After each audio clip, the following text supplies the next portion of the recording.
Kapag tinanong, what is considered the oldest form of education? Primitive education. Ano yan? Formal, informal.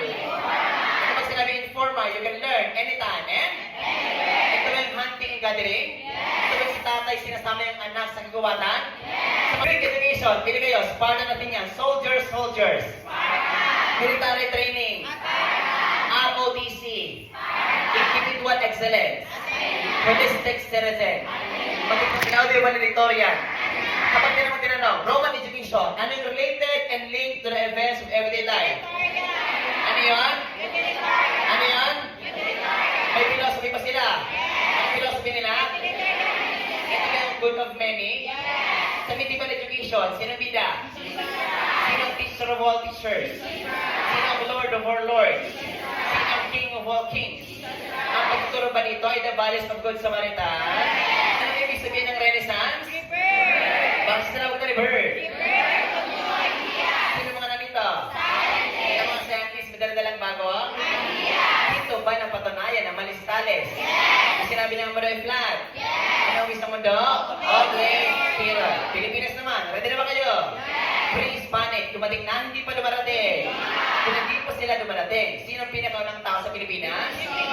Sumunod sa Negritos. Sumunod sa Indones. Ano yung phonics natin? Ano yung bismi ng name? Negritos, Indones, Malay. Pag wala Negrito, ano ang sagot mo? Sumunod sa Aitas. Sumunod sa Indones. Ano yung phonics natin? Ano yung bismi ng name? Aitas, Indones, Malay. Question, ang mga lalaki ba noon nasa war? Samantalang si nanay, sana iwan. Ano ginagawa sa bahay? Pagtapos na pag-ausotso, sunod. Question, what is considered the oldest form of writing in the Philippines? Pag wala baybayin. Baybayin na libatan na sa option. Sagot mo. Baybayin sa Pilipinas. Ano yung oldest form sa buong mundo? Anong civilization yun? Sa mga Egyptian, anong pagsusulat nila? Oldest form of communication. Spanish period. Ready ba kayo? Ilang taon tayo nasakap ng mga Espanyol? Ang influence naman nila ay 3G. Ano ibig sabihin ng 3G? What is considered the most important influence of the Spanish period to the Philippines?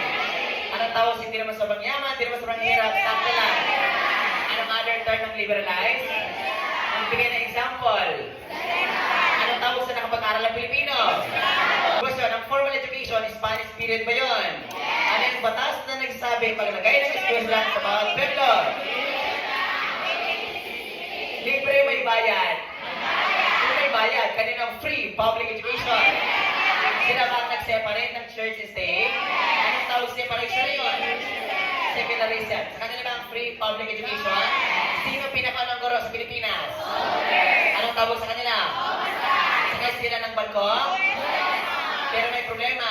May problema. Sa kanila ba ang white-collar job? Filipinos suffered 3 waves of colonization. Then what happened to our identity? Identity. Question. Kanino naman ang nationalism and patriotism? Commonwealth. Kanino naman ang TESDA courses? Sa kanila ba ang love of labor? Sa kanila ba ang blue-collar job?